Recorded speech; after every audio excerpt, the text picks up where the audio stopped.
إن الحمد لله نحمده ونستعينه ونستغفره ونعوذ بالله من شرور أنفسنا ومن سيئات أعمالنا من يهده الله فلا مضل له ومن يضلله فلا هادي له وأشهد أن لا إله إلا الله وحده لا شريك له وأشهد أن محمدا عبده ورسوله أما بعد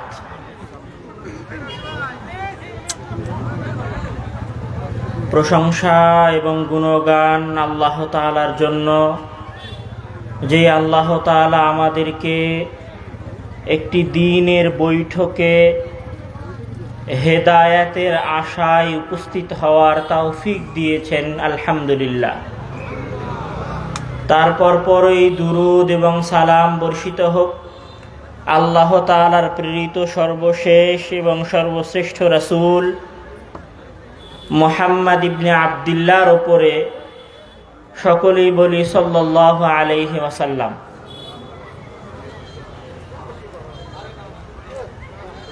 আসলে কিছু কথা হয়তো বলার দরকার নয়, তারপরেও আমি বলছি। আসলে আমি বক্তা মানুষ নই, আমি বক্তব্য দেওয়ারও অত অভ্যাস নাই। তবে আমার ছোট্ট একটা অনুরোধ আছে আপনাদের কাছে, সেটা হচ্ছে যে আমি যখন আরবিতে হামদ এবং সানা পড়ছিলাম তখন ওই অংশে একটা বাক্য আছে, وَنَعُوذُ بِاللَّهِ مِنْ شُرُورِ أَنفُسِنَا وَمِنْ سَيِّئَاتِ أَعْمَالِنَا مَنْ يَهْدِهِ اللَّهُ فَلَا مُضِلَّ لَهُ وَمَنْ يُضْلِلْهُ فَلَا هَادِيَ لَهُ। যে আল্লাহ তাআলা যাকে হেদায়েত দেয় তাকে কেউ পথভ্রষ্ট করতে পারে না, আর যে পথভ্রষ্ট হয়ে যায় তাকে কেউ আর হেদায়েত দেওয়াতে পারে না। তো আমার একটা অনুরোধ থাকবে আপনাদের কাছে, যে এই যে বিশাল অনুষ্ঠানের আয়োজন করা হয়েছে, এখানে আপনারা দ্বীনের কিছু আলোচনা শোনার জন্য এসেছেন। আমার একান্ত অনুরোধ থাকবে, আমার জন্য নয়, আমি আব্দুর রহমান বিন আব্দুর রাজ্জাকের জন্য নয়, বরং এখানে যার কথা বলা হবে, যেই আল্লাহ এবং আল্লাহর রাসূলের কথা বলা হবে, তাদের দুইজনার সম্মানার্থে, তাদের দুইজনার ইহতিরাম করত আমরা সবাই বসে যাব এবং কথা বলা বন্ধ করব। আমার একান্ত অনুরোধ থাকবে। আপনি আমার আব্দুর রহমানকে সম্মান করিয়েন না, আমার কোনো সমস্যা নাই। আমি আব্দুর রহমান নগণ্য মানুষ, আব্দুল্লাহ আল্লাহর বান্দা, আল্লাহর গোলাম, আল্লাহর দাস। আমি আল্লাহর চাকর, আল্লাহর চাকরি করতে এই দুনিয়ায় এসেছি, আল্লাহর দাসত্ব করতে এসেছি, আল্লাহর গোলামি করতে এসেছি। আপনি যদি আমার সম্মান নাও করেন তাও আমার কোনো আসে যায় না। কিন্তু আমার একটা একান্ত অনুরোধ থাকবে, যে রব্বুল আলামিন এবং তার রাসূল মুহাম্মদ সাল্লাল্লাহু আলাইহি ওয়াসাল্লামের সম্মানার্থে আমাদের যে সমস্ত ভাইয়েরা এই সাইডে দাঁড়িয়ে আছেন, ওই সামনে দাঁড়িয়ে আছেন, তাদেরকে আমি বসে যাওয়ার জন্য বলবো। আরও একটা কারণে বসে যাওয়ার জন্য বলবো, যে রাসূল সাল্লাল্লাহু আলাইহি ওয়াসাল্লাম বলছেন যে যখন কোনো মানুষ দ্বীনি মজলিসে দ্বীনের জ্ঞান অর্জন করার জন্য একত্রিত হয়, যখন কোনো মানুষেরা দ্বীনের জ্ঞান অর্জন করার জন্য কোনো দ্বীনি মজলিসে একত্রিত হয়, তখন সেই মজলিসকে হাফাতহুমুল মালাইকা, ফেরেশতারা তাদের ডানা দিয়ে ঘিরে ধরে রাখে। তো আপনারা বিশ্বাস করেন যে ফেরেশতারা আপনাদের এই মজলিসটাকে ডানা দিয়ে ঘিরে রেখেছে, অন্তত ফেরেশতাদের সম্মানার্থে আপনারা বসে যাবেন, এটা আমার একান্ত অনুরোধ। ফেরেশতাদের ডানার বাহিরে থাকার দুঃসাধ্য না দেখানোর অনুরোধ। বিশাল এই আয়োজন হয়েছে, দ্বীনের কথা শুনবেন, হেদায়েত হবেন, আল্লাহর কোরআনের বাণী শুনবেন। আল্লাহ তাআলা আপনাদেরকে এই মজলিস থেকে কিছু শেখার এবং কিছু জানার তৌফিক দান করুক, আল্লাহুম্মা আমিন। আজকে আমার সংক্ষিপ্ত আলোচনার বিষয়বস্তু হচ্ছে মানব জীবনের প্রকৃত বাস্তবতা বা মানুষের জীবনের প্রকৃত বাস্তবতা কি, মানে মানুষের জীবনের রিয়ালিটি কি, প্রকৃত সত্যতাটা আসলে কি। আমি সে বিষয়ে সংক্ষিপ্ত আলোচনা করার চেষ্টা করব আমার হৃদয়ের সর্বস্ব দিয়ে। আল্লাহর কসম করে বলছি, আমি আব্দুর রহমান রাজশাহী থেকে এখানে এসেছি শুধুমাত্র এই উদ্দেশ্যেই যে আমার একটা কথাতেও যদি হাজার মানুষের মধ্যে একটা মানুষ হেদায়েত হয়, তা আল্লাহ তাআলা যেন ওই মানুষের হেদায়েতের বিনিময়ে আমাকে জান্নাত দেয়। আমি এটা ছাড়া অন্য কোনো উদ্দেশ্যে এখানে আসিনি। তো আমি আমার হৃদয়ের সর্বস্ব দিয়ে চেষ্টা করব আপনার সামনে আমার বিষয়টাকে উপস্থাপন করার। আল্লাহ যেন আমাকে তৌফিক দান করে। ওমা তৌফিকি ইল্লা বিল্লাহ। সম্মানিত উপস্থিতি, আমরা যদি আমাদের সমাজের বা আমাদের বর্তমান এই পরিস্থিতির চারিদিকে তাকাই, তাহলে এখানে আমরা দেখব যে আমাদের সমাজের প্রত্যেক মানুষ প্রচণ্ড লেভেলের ব্যস্ত।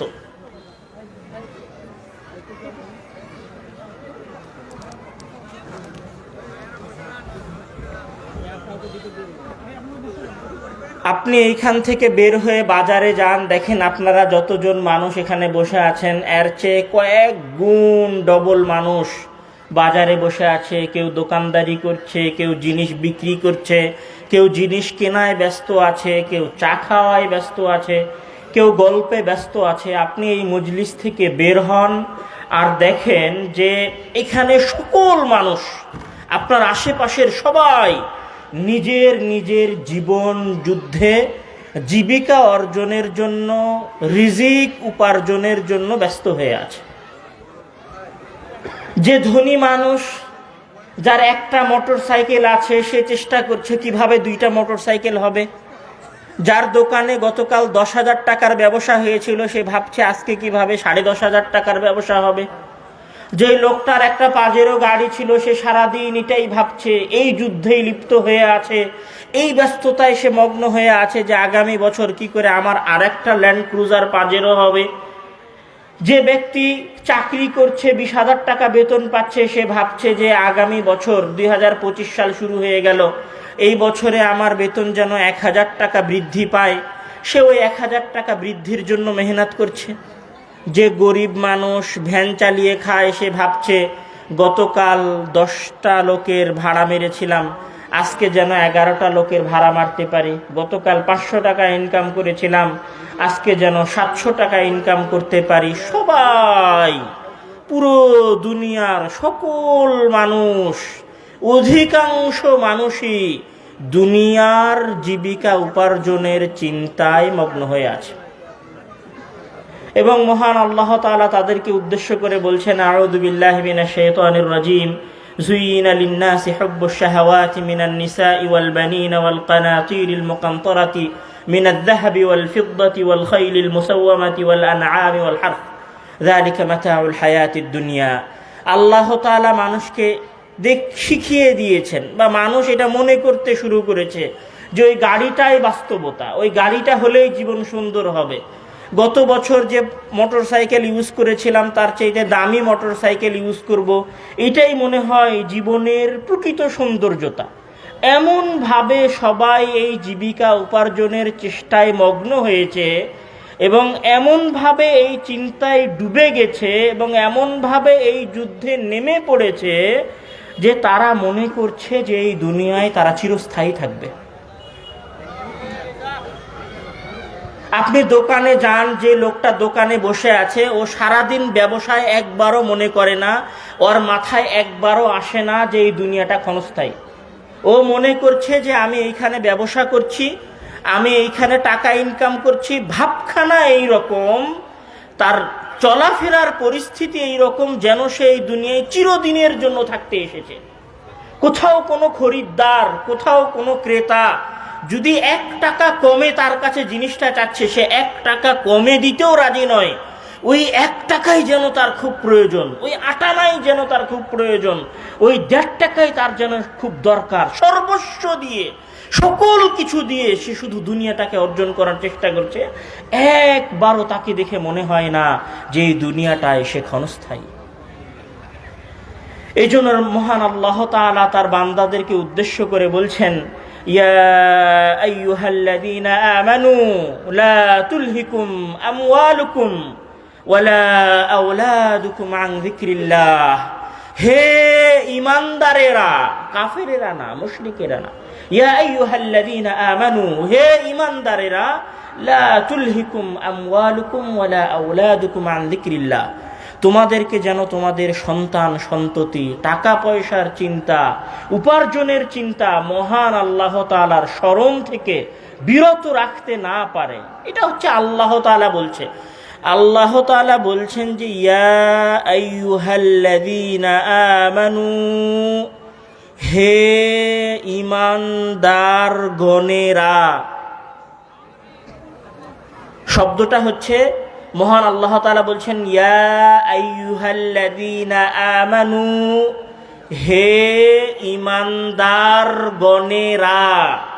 ঈমানদার গণ বোঝেন? একটা হচ্ছে ঈমানদারের বাচ্চা ঈমানদার, গালি দেওয়া।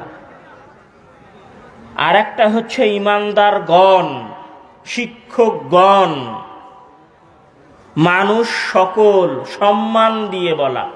তো মহান আল্লাহ তাআলা বলছেন যে ইয়া আইয়ুহাল্লাযীনা আমানু, হে ঈমানদার গণেরা, লা তুলহিকুম আমওয়ালুকুম ওয়ালা আওলাদুকুম, তোমাদের সন্তান সন্ততিরা যেন তোমাদেরকে আল্লাহ তাআলার স্মরণ থেকে বিরত রেখে ব্যবসা বাণিজ্যের মধ্যে, দুনিয়া উপার্জনের মধ্যে ডুবিয়ে না দেয়।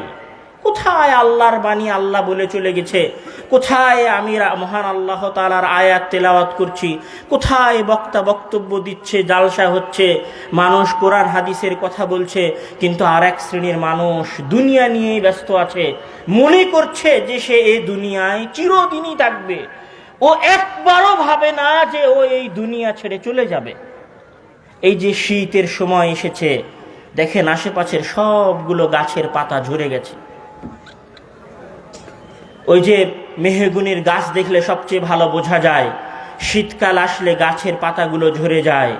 ও গাছের পাতা ঝরে যাওয়া দেখেছে, কিন্তু এই গাছের পাতা ঝরে যাওয়া দেখা থেকে শিক্ষা নেয়নি যে গাছের পাতা যদি ঝরে যায় তাহলে আমি আব্দুল কুদ্দুস, আমি আব্দুল জাব্বার, একদিন আমিও এই দুনিয়া থেকে ঝরে যেতে পারি। ও দুনিয়ায় এমন ভাবে মগ্ন হয়েছে, ওই যে শার্ট, ওই যে গেঞ্জি আজ থেকে দুই বছর আগে 5,000 10,000 টাকায় ক্রয় করেছিল, 2 বছর পরে ওই গেঞ্জি নষ্ট হয়ে গেছে। ওই গেঞ্জি সে ডাস্টবিনে ফেলে দিয়েছে। তার কাছে 10,000 টাকার গেঞ্জি নষ্ট হয়ে গেছে। ওই 10,000 টাকার নষ্ট হয়ে যাওয়া গেঞ্জি থেকে সে একবারও শিক্ষা নেয়নি যে আমার গেঞ্জিটাকে যদি একদিন ফেলে দেওয়ার দরকার হয়ে থাকে তাহলে আমি রক্তে মাংসে গড়া একজন মানুষ, আমারও পড়ে যাওয়ার সময়, ডাস্টবিনে নিক্ষিপ্ত হওয়ার সময় একদিন আসবে।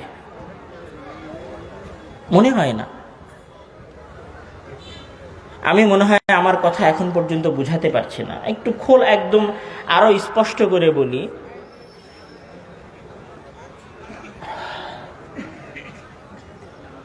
আমার সামনে এখানে আশেপাশে যে মানুষগুলো বসে আছে, আমার ধারণা সবার বয়স 50, 60, 70 বছর হবে। এই মাজলিসে 100 বছরের কোনো মানুষ আছে? 100 বছরের? 100 বছরের কোনো মানুষ নাই। মানে আজ থেকে 100 বছর আগে যারা এই দুনিয়ায় ছিল তারা কেউ আজকের দুনিয়ায় নাই। বলেন, আজ থেকে 100 বছর আগে যে মানুষেরা ছিল আজকে তারা এই দুনিয়ায় নাই।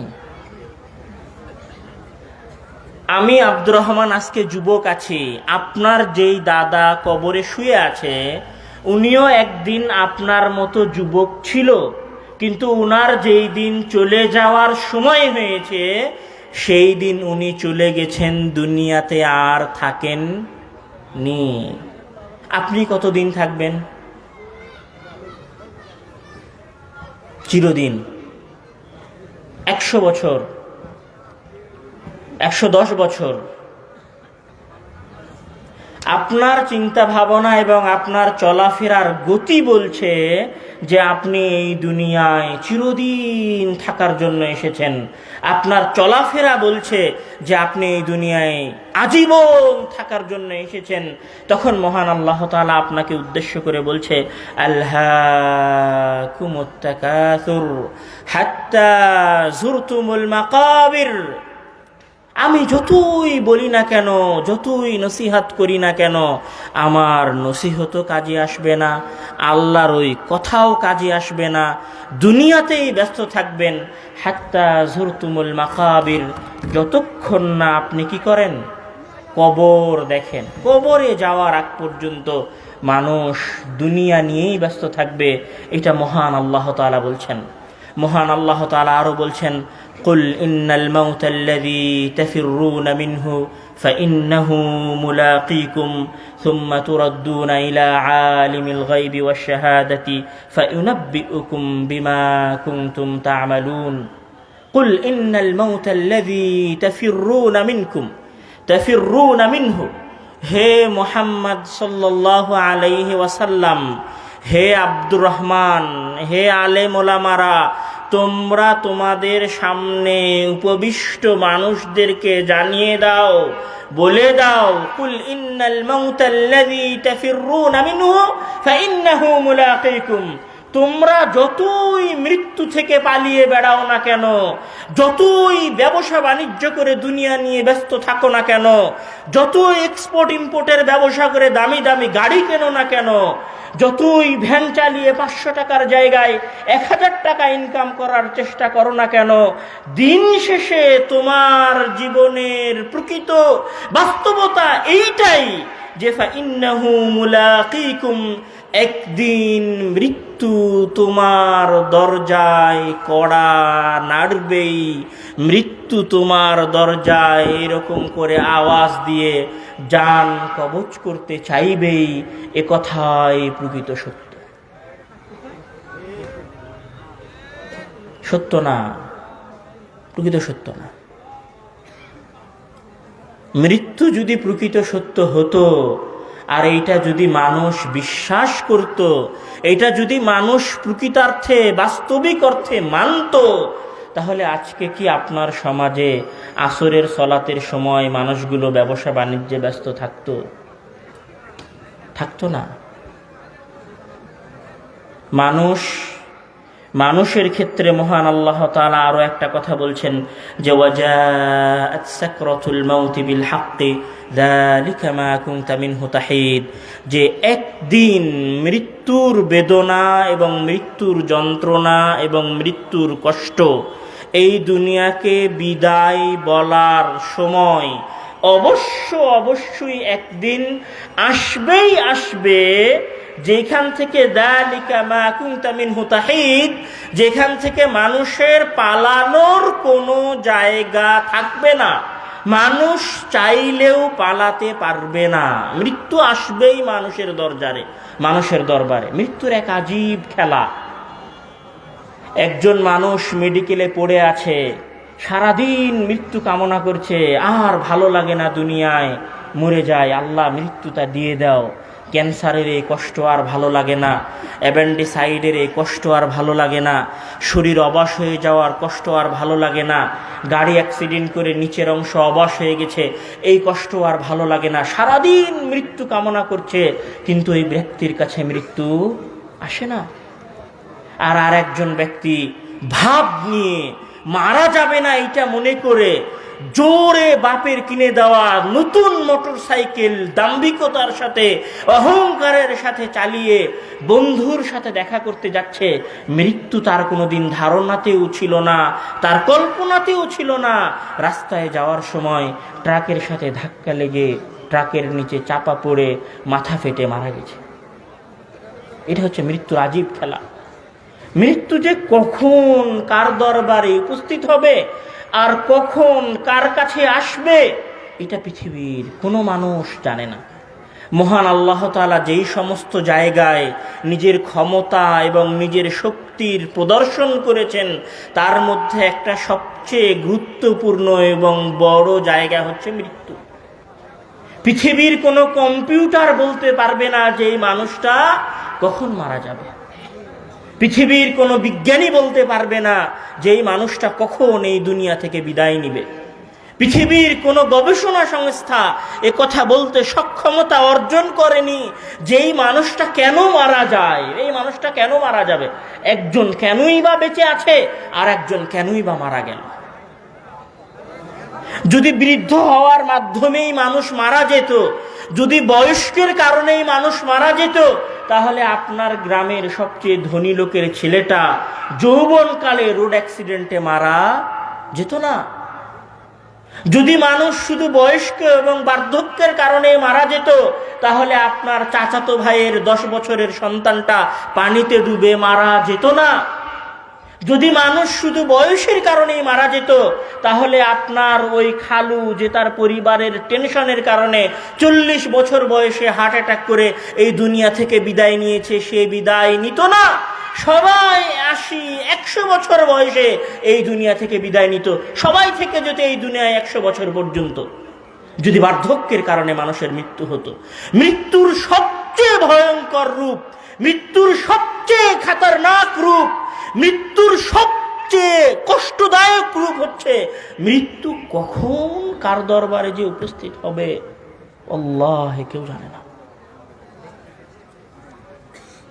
আমি আব্দুর রহমান নিজেও জানি না যে আমি আজকে রাতে এখান থেকে রাজশাহী ফিরে যাব কিনা। আপনারা যদি আজকে এই জালসায় কয়েক হাজার মানুষ উপস্থিত হয়ে থাকেন, আগামীকাল সকালে সবাই যে সকাল করবে, কেউ যে মারা যাবে না, সবাই যে জীবিত থাকবে, এর কোনো গ্যারেন্টি কারো কাছে নাই। এটা মৃত্যুর সবচেয়ে বড় নির্মমতা। মৃত্যুর সবচেয়ে বড় নির্মমতা হচ্ছে মৃত্যুর বিষয়ে কারো কাছে কোনো খবর নাই। আর মৃত্যুর দ্বিতীয় সবচেয়ে বড় নির্মমতা হচ্ছে আপনার ঘড়িতে দেখেন, যাদের কাছে ঘড়ি আছে তাদের ঘড়িতে দেখেন যে আপনার ঘড়িতে সেকেন্ডের কাঁটাটা টিকটিক করে ঘুরছে। আপনার বয়সকাল যদি 60 বছর 1 ঘন্টা 30 মিনিট 10 সেকেন্ড হয়ে থাকে, আপনার বয়স যদি 60 বছর 10 ঘন্টা 40 মিনিট 30 সেকেন্ড হয়ে থাকে, প্রতি মুহূর্তে আপনার প্রতিটা শ্বাস ছাড়ার সাথে সাথে আপনি কিসের দিকে অগ্রসর হচ্ছেন? কিসের দিকে এগিয়ে যাচ্ছেন? মৃত্যুর দিকে। যদি আপনার জন্ম 2000 সালে হয়ে থাকে আর আপনার মৃত্যু যদি 2050 সালে হয়ে থাকে, আর আপনার জীবন থেকে যদি 2024 সাল মানে 24 বছর গত হয়ে গিয়ে থাকে, আর কয় বছর আছে? আর 26 বছর আছে।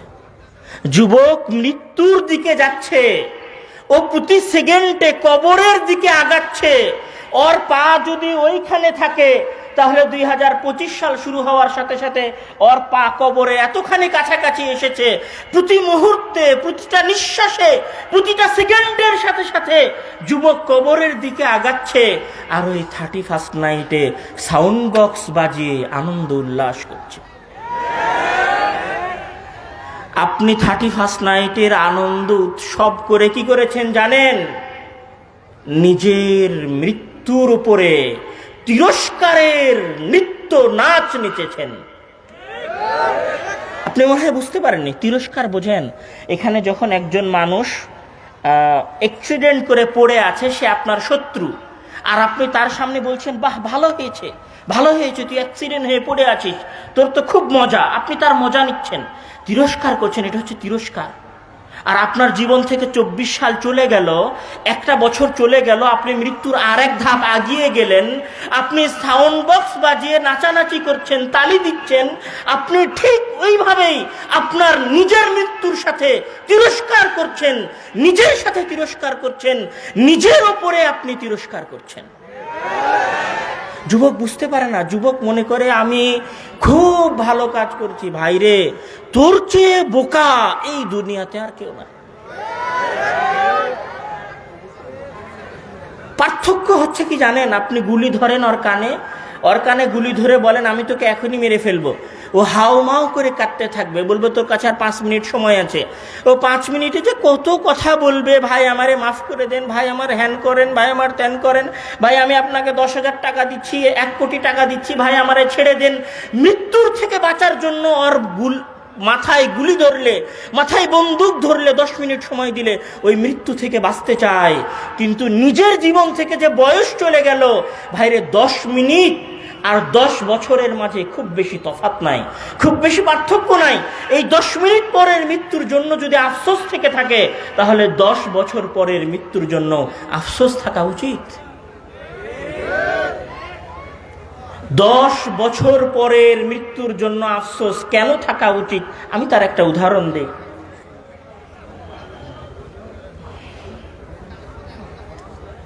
আপনার যখন চাচারা বিভিন্ন বাজারে এক জায়গায় হয়, তখন তারা তাদের অতীতের স্মৃতিচারণ করে, মানে অতীত নিয়ে আলোচনা করে। তখন অতীত নিয়ে আলোচনা করতে করতে বলে যে দেখতে দেখতে 50 বছরের হয়ে গেল কুমারে, আপনাদের আঞ্চলিক ভাষায় দেখতে দেখতে 50 বছরের হয়ে গেল। তো 50 বছর কয় দিনে পার হয়েছে? দেখতে দেখতে পার হয়েছে। 50 বছর কত দিনে পার হয়েছে? দেখতে দেখতে পার হয়েছে। 50 বছর চোখের পলকে পার হয়ে গেছে।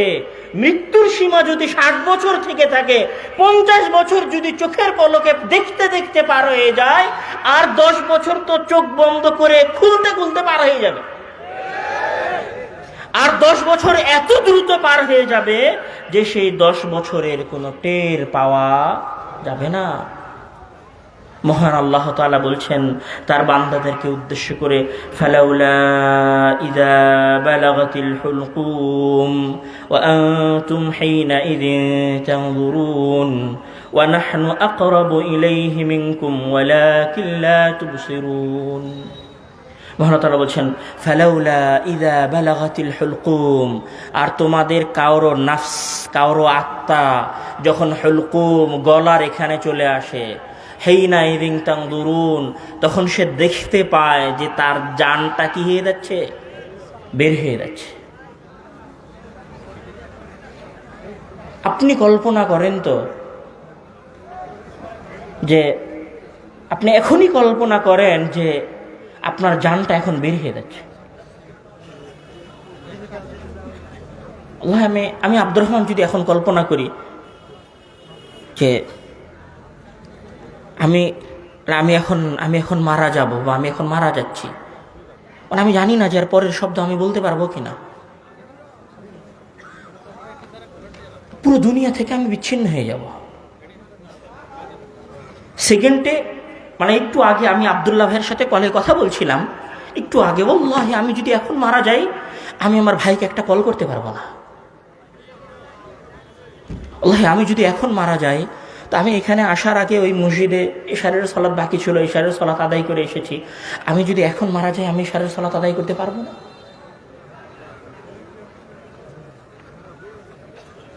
আল্লাহ, আপনি যদি এখন মারা যান, আপনি মনে মনে একটা কথা মনে করে এসেছিলেন যে কথাটা আমার আম্মাকে বাসায় গিয়ে বলবো। আপনি যদি এখন মারা যান, কথাটা আপনার আম্মাকে বলতে পারবেন না, পারবেন না। মৃত্যু দেখেননি কাছ থেকে।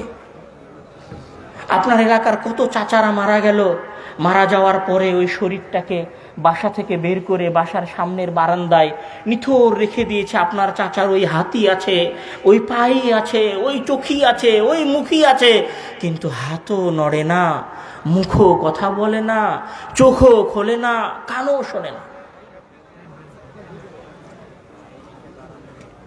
আজীব দৃশ্য। রাসূল সাল্লাল্লাহু আলাইহি ওয়াসাল্লাম বলছেন, ইন্নাল আবদাল মুমিনা ইযা কানা ফি ইনকিতা'in মিন আদ-দুনিয়া ওয়া ইকবালিন মিন আল-আখিরাতি نزل إليه من السماء ملائكة بيض الوجوه كأن وجوههم الشمس معهم كفن من أكفان الجنة وحنوط من حنوط الجنة حتى يجلسوا منه مد البصر ثم يجيء إليه ملك الموت حتى يجلس عند رأسه فيقول أيتها النفس الطيبة اخرجي إلى مغفرة من الله ورضوان। যখন তোমাদের কোনো ব্যক্তির মৃত্যুর সময়, দুনিয়া ছেড়ে যাওয়ার সময় চলে আসে, তখন ফেরেশতারা আসমান থেকে নেমে আসে এবং তার দৃষ্টির শেষ সীমায় বসে। যখন মৃত্যু আসে তখন মানুষ দেখতে পায়, মানুষ বুঝতে পারে যে আমার এখন জান কবজ হবে। ফেরেশতারা এসে মানুষের দৃষ্টির শেষ সীমায় বসে, আর মালাকুল মাউত এসে মানুষের মাথার কাছে বসে।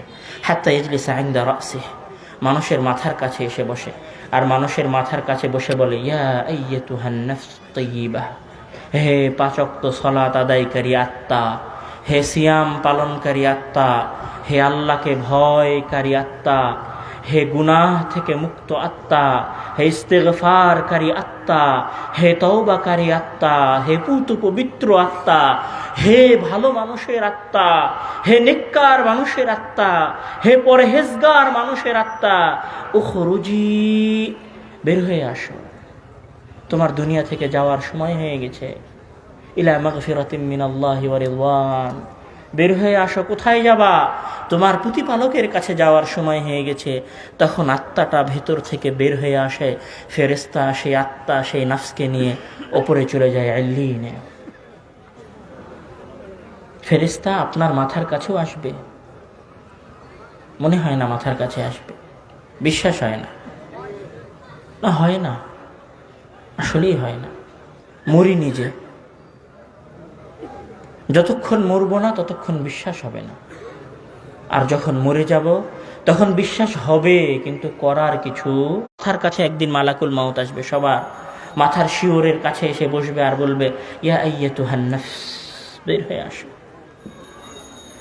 নাফস বের হও, সকল আত্মীয়তা, সকল ভালোবাসা, সকল ব্যবসা বাণিজ্য, সকল বন্ধুত্ব, সকল লেনাদেনা সব সেকেন্ডের মধ্যে বিচ্ছিন্ন হয়ে যাবে, মুহূর্তের মধ্যে। শুধু নাফস এইখান থেকে বের হবে, শুধু নাফস মুখ দিয়ে বের হবে, আর দুনিয়ার সাথে সম্পর্ক শেষ হয়ে যাবে।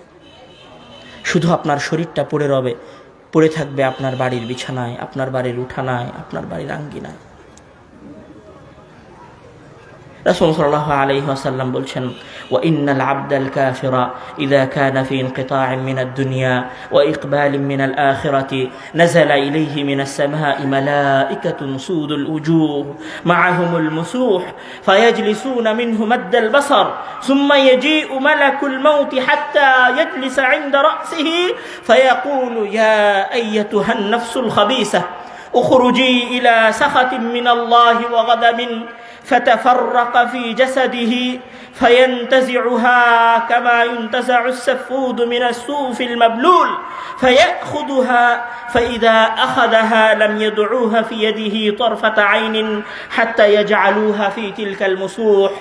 আর যখন তোমাদের কোনো খারাপ ব্যক্তির, যখন তোমাদের কোনো পাপাচারী ব্যক্তির মৃত্যুর সময় ঘনিয়ে আসে, মৃত্যুর বয়স যদি, সময় সীমা যদি, মেয়াদ যদি 60 বছর থাকে, 59 বছর 364 দিন 23 ঘন্টা 59 সেকেন্ডের মাথায় বয়স যদি 60 বছর হয়ে থাকে, তাহলে মালাকুল মাউত 59 বছর 364 দিন 23 ঘন্টা 59 মিনিটের মাথায় আপনার কাছে এসে হাজির হবে আর বলবে, ইয়া আইয়াতুহান নাফসুল খাবিথা, হে পাপী আত্মা,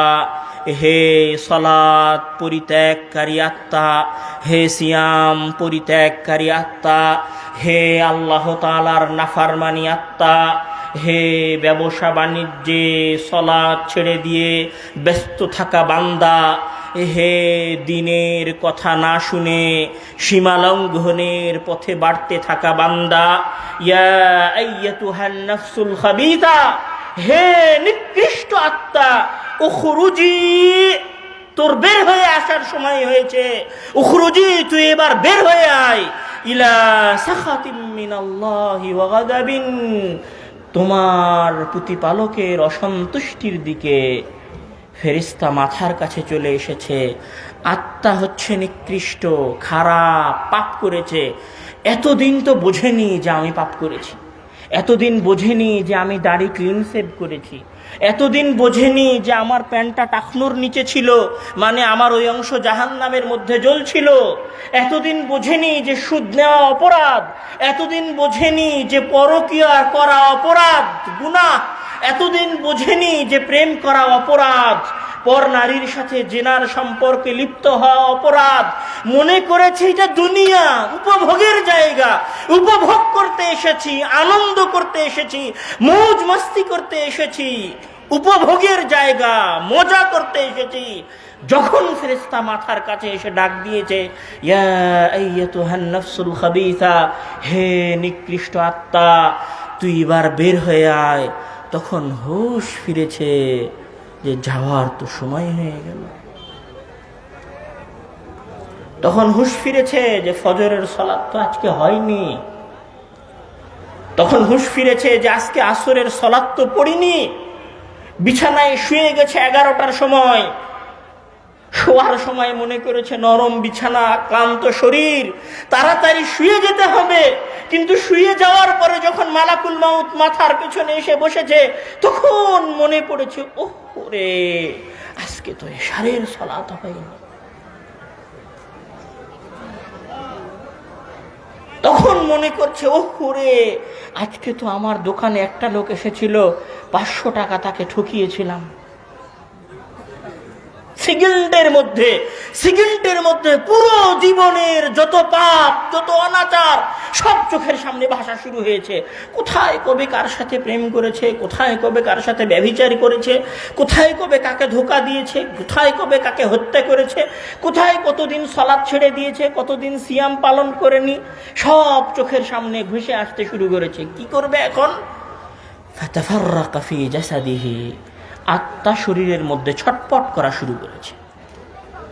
মানে আত্মা আপনার রগের শিরায় উপশিরায় দৌড়ানো শুরু করেছে। এখন আত্মা পালাতে চাচ্ছে, পালাবে। এখন আত্মার পালানোর জায়গা দরকার, এখন আত্মা পালাতে চায়। এখন আত্মা বুঝতে পারছে, আপনি বুঝতে পারছেন যে আমার সময় শেষে এসেছে। আত্মা পালানোর চেষ্টা করছে, কিন্তু পালানোর তো কোনো জায়গা নাই। ইয়ান্তাজিউহা, ফেরেশতা তাকে টেনে বের করে নিয়ে আসবে, ছিঁড়ে বের করে নিয়ে আসবে। কিভাবে? কামা ইউনতাজাউস সুফু মিনাস সুফি, কামা ইউনতাজাউস সাফুদু মিনাস সুফিল মাবলুল, যেভাবে পশমের ভেতর থেকে তীরকে টেনে বের করা হয়। মানে পশমের ভেতর থেকে তীরকে বের করলে ওই তীরের সাথে পশম লেগে লেগে থাকে, ওইটা বের করতে কষ্ট হয়। তো ওই রকম ভাবে ফেরেশতা ওই আত্মাকে, ওই জানকে টেনে বের করে নিয়ে আসবে। রাসূল মহান আল্লাহ তাআলা আরো বলছেন যে ফেরেশতা যখন টেনে বের করে নিয়ে আসতে চাইবে, কাল্লা ইযা বালাগাতিত তারাকি ওয়া কিলা মান রাক ওয়া যান্না আন্নাহুল ফিরাক ওয়ালতাফাতিস সাকু বিসাক, ফেরেশতা যখন এসে জান বের করতে চাইবে তখন ও মনে করবে যে আমার চলে যাওয়ার সময় হয়েছে। ওয়ালতাফাতিস সাকু বিসাক, তখন কষ্টের কারণে তার একটা পা আর একটা পায়ের সাথে লেগে যাবে, কেননা জান কবজ করতে কষ্ট হবে। ঠিক এই সময়তেই ফেরেশতারা পিটিয়ে মেরে তার জান কবজ করতে চাইবে, আর সে আল্লাহর কাছে ভিক্ষা চাইতে থাকবে। কি বলে ভিক্ষা চাইতে থাকবে? ইয়াতি আহাদুকুমুল মাউতু ফায়াকুলু রাব্বি লাউলা আখারতানি ইলা আজালিন করিব ফাআসাদদাকা ওয়া আকুম মিনাস সালিহিন। যখন ফেরেশতা এসে জান কবজ করতে চাইবে, ও তো জানে যে ওই সারের সালাত আদায় করেনি, ও তো জানে যে আজকে আসরের সালাত আদায় করেনি। আসরের সালাত আদায় না করে যদি মারা যায়, তাহলে কবরে গেলে তো আল্লাহর কাছে জবাব দিতে হবে। আর কবরে গিয়ে যে আল্লাহর কাছে জবাব দিবে, সেই জবাব দেওয়ার মতো তো তার কাছে কিছু নাই। যখন ছাড় চাইবে আল্লাহর কাছে, কতটুকু সময়ের ছাড় চাইবে? বলবে যে লাউলা আখারতানি, আল্লাহ বেশি না, 60 বছর দিয়েছিল, তো তোমাকে 60 বছর চাচ্ছি না, 1 বছরও না, তুমি আমার 1 বছরও দিও না, লাউলা আখারতানি, অল্প কিছু সময়। কতক্ষণ সময়ে পকেটে হাত দিব, আজকে 10,000 টাকা ইনকাম করেছিলাম, পকেটে হাত দিব, এই 10,000 টাকা থেকে 500টা টাকা তোমার দরবারে দান করে দিব, যেন এই দান আমাকে কবরের আযাব থেকে বাঁচায়। দান করার সময়টুকু আল্লাহর কাছে চাইবে, তখন আল্লাহ তাআলা বলবেন কাল্লা ইন্নাহা কালিমাতুন হুয়া কাইলুহা, সে এ কথা বলছে, তবে এটা তার মনের কথা নয়। কালিমাতুন হুয়া কাইলুহা, এমনি এমনি বলছে, এমনিতেই বলছে। যদি সুযোগ দেওয়া হয়, যদি ছাড় দেওয়া হয়, ঠিক আগে যেই রকম করত, এখনো সেই একই রকম কাজ করবে, একই রকম কাজে এসে ব্যস্ত হয়ে যাবে। ফেরেশতা মাথার কাছে এসে বসেছে, জান কবজ করতে চাচ্ছে। আপনি একদিন পাপাচারী বান্দা, একজন গুনাহগার বান্দা, আপনার নাফস আপনার শরীরের মধ্যে লুকানোর চেষ্টা করছে। ফেরেশতা আপনার মুখের উপরে এবং আপনার নিতম্বে মেরে টেনে হেঁচড়ে আপনার জানকে বের করে নিয়ে যাচ্ছে, আর আপনি আপনার প্রতিপালককে বলছেন লাউলা আখারতানি ইলা আজালিন করিব, আল্লাহ 1 সেকেন্ড সময় দাও, আল্লাহ 2 সেকেন্ড সময় দাও, 1 মিনিট সময় দাও, 100 টাকা দান করি। আল্লাহ তাআলা বলবেন যে খাল্লা, হবে না, আজকে সময় শেষ, জান বের হয়ে গেছে, জান কবজ করা হয়ে গেছে, দুনিয়া থেকে আপনার বিদায় নেওয়াও হয়ে গেছে।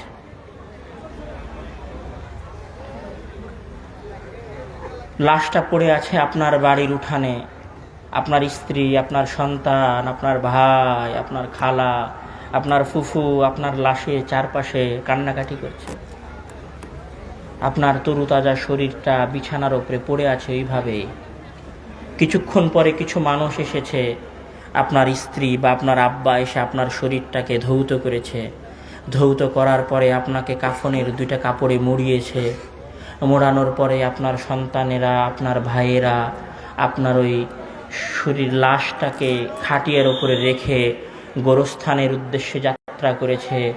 দুনিয়ার সফর শেষ, ভাই বোনের সাথে থাকা শেষ, খালা খালুর সাথে থাকা শেষ, স্ত্রীর সাথে থাকা শেষ, সন্তান সন্ততির সাথে থাকা শেষ, মা বাবার কাছে থাকা শেষ, সকল কিছুর কাছে থাকা শেষ হয়ে গেছে। এখন সময় হয়ে গেছে দুনিয়া ছেড়ে আখিরাতে আল্লাহর কাছে যাওয়ার সময়। সাদা পোশাকে কাঠের খাটিয়ার উপরে চড়ে, কোথায়? গ্রামের বাহিরে বাঁশঝাড়ের তলে, মাটিতে খোঁড়া 3.5 হাত কবরের মধ্যে। কবর দেখেছেন? সর্বোচ্চ এতখানি চওড়া হয়, সর্বোচ্চ এতখানি চওড়া হয়। 1 মাজার সমপরিমাণ গর্ত হয়। আমার যে মাজা, এই মাজার সমপরিমাণ গর্ত হয় কবরের। আর কবরটা আপনার শরীরের লম্বা অনুযায়ী লম্বা হয়। লাশ কবরের উপরে নামিয়ে দেওয়ার, কবরের মধ্যে নামিয়ে দেওয়ার পরে বাঁশ দিয়ে ঢেকে দেওয়া হয়। ওই ঘরটা অন্ধকার হয়ে যায়।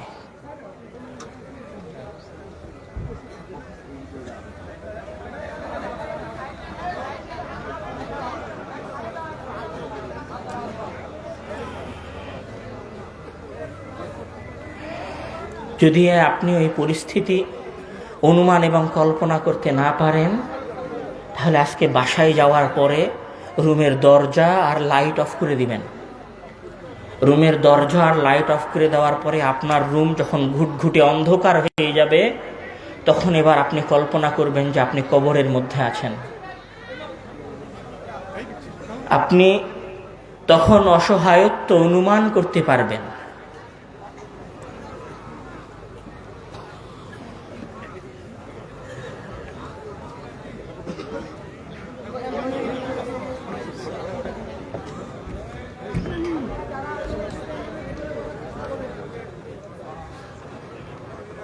বলছিলাম যে দুনিয়ার সফর শেষ হয়েছে আর আখিরাতের সফর শুরু হয়েছে। কাঠের খাটিয়ার উপরে চড়ে, সাদা কাপড় পরিধান করে, গ্রামের বাহিরে বাঁশঝাড়ের তলে মাটির গৃহের উদ্দেশ্যে। এখনো ভয়ঙ্কর অবস্থা শুরু হয়নি। ভয়ঙ্কর অবস্থা কখন শুরু হবে জানেন? যখন আপনার লাশটাকে কবরের মধ্যে দেওয়া হয়েছে, বাঁশ দিয়ে কবরটাকে ঢেকে দেওয়া হয়েছে, ওই বাঁশের উপরে মাটিও দেওয়া হয়েছে, ঘরটা পূর্ণ অন্ধকার হয়ে গেছে। ঠিক এই সময় আপনার জ্ঞান ফিরে এসেছে। আপনার আত্মা আপনার শরীরে ফিরে এসেছে। আপনার আত্মা আপনার শরীরে ফিরে আসার পরে রাসূল সাল্লাল্লাহু আলাইহি ওয়াসাল্লাম বলছেন, ইন্নাল মাইয়িতা ইযা উদিআ ফি কবরিহি ইন্নাহু লিয়াসমাউ খাফকা নিআলিহিম ইযা ইনসারাফু।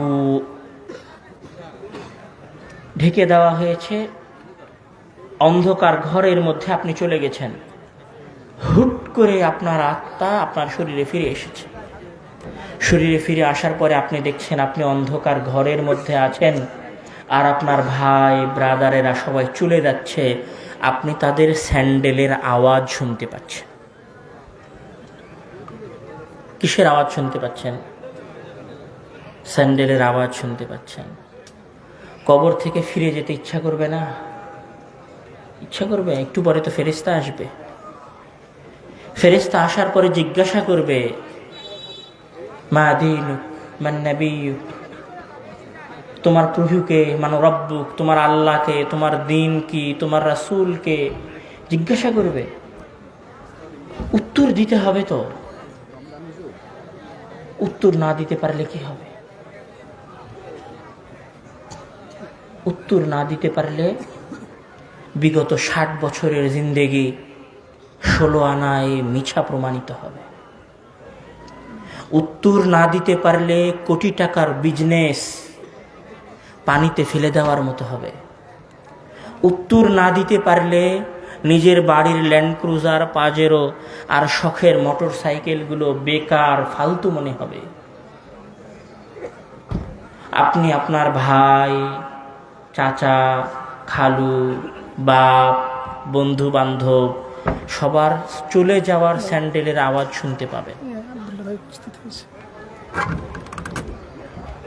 সবার চলে যাওয়ার স্যান্ডেলের আওয়াজ আপনি শুনতে পাবেন, কিন্তু ওই কবর থেকে বের হয়ে যাওয়ার কোনো উপায় আপনার কাছে থাকবে না। কবরে চলে যাওয়ার পরে কেউ ঘুরে এসেছে? যুবকেরা, কবরে চলে যাওয়ার পরে কেউ ঘুরে এসেছে? আবু বকর রাদিয়াল্লাহু তাআলা আনহু মারা গেছেন, কবরে চলে গেছেন, ফিরে এসেছেন। ওমর রাদিয়াল্লাহু তাআলা আনহু কবরে চলে গেছেন, ফিরে এসেছেন। পৃথিবীর সর্বশেষ এবং সর্বশ্রেষ্ঠ রাসূল মুহাম্মদ ইবনে আব্দুল্লাহ মারা গেছেন, কবরে চলে গেছেন। মুহাম্মদ ইবনে আব্দুল্লাহ কবর থেকে ফিরে আসেনি। আপনার গ্রামের টকবগে অহংকারী, দাম্ভিক, 2000 5000 টাকা দামের জিন্স প্যান্ট পরে, নতুন শু পরে, ভাব নিয়ে মোটর সাইকেল চালানো ছেলেটাও মারা গেছে, কবরে চলে গেছে নিজের দাম্ভিকতার সাথে। অহংকার করে, গর্ব করে ওই কবর থেকে বের হয়ে আসতে পেরেছে? আজ থেকে 100 বছর আগের সকল মানুষ যদি কবরে যেয়ে থাকে, আমি আব্দুর রহমান, আমরা এই সম্মেলনে যারা উপস্থিত আছি, আল্লাহর কসম, আজ থেকে 100 বছর পরে এই মাঠে হয়তো আবারও সম্মেলন হবে, আবারও জালসা হবে, আবারও আলোচনা হবে। আমি আব্দুর রহমানও থাকবো না, আপনারা শ্রোতারাও কেউ থাকবেন না। সবার জায়গা হবে কোথায়? বাঁশঝাড়ের নিচে, ওই কবরে। এটাই জীবনের প্রকৃত বাস্তবতা। এটাই জীবনের প্রকৃত সত্য কথা। এই সত্য থেকে এবং এই মৃত্যু থেকে পালানোর কোনো রাস্তা, এই সত্যকে অস্বীকার করার কোনো রাস্তা মানুষের কাছে নেই। পৃথিবীর কোনো মানুষ মৃত্যু থেকে বাঁচতে পারেনি। আইনস্টাইন পৃথিবীর সবচেয়ে বড় বিজ্ঞানী, মুক্তি পায়নি। পৃথিবীর আরও যারা বড় বড় বিজ্ঞানী এসেছেন, টাইম ট্রাভেলার আবিষ্কার করার চেষ্টা করেছেন, তারাও কেউ মৃত্যু থেকে বাঁচতে পারেনি। আমরাও কেউ মৃত্যু থেকে বাঁচতে পারবো না। মারা যাব এ কথা সত্য, কবরে যাব এ কথা সত্য, কিন্তু কখন কবরে যাব আর কখন মারা যাব এটা আমরা জানি না, এ কথাও সত্য। আজকের জালসায় যেহেতু আমরা জানি না কখন মারা যাব, কখন কবরে যাব, সুতরাং আমার উদাত্ত আহ্বান থাকবে, আজকের পরে যেন ওই মৃত্যুকে ভয় করে, ওই কবরের কথা স্মরণ করে আমরা এক ওয়াক্ত সালাত পরিত্যাগ না করি। অদা করতে পারবেন না এই মাঠে থাকা যুবকেরা, যে আজ থেকে ইনশাআল্লাহ এই মর্মে ওয়াদা করছি যে আগামী জীবনে কোনোদিন আল্লাহ তোমার সন্তুষ্টির আশায় সালাত পরিত্যাগ করব না ইনশাআল্লাহ। আল্লাহ তুমি আমাদের সকলের মনে মৃত্যুর ভয় এবং কবরের ভয় ঢুকিয়ে দাও, এবং সেই ভয় থেকে নেক কাজ করার, অন্তত 5 ওয়াক্ত সালাত আদায় করার তৌফিক দান করো। আল্লাহুম্মা আমিন। ওয়া আখির দাওয়ানা আলহামদুলিল্লাহি রাব্বিল আলামিন। ওয়া আসসালামু আলাইকুম ওয়া রাহমাতুল্লাহি ওয়া বারাকাতুহু।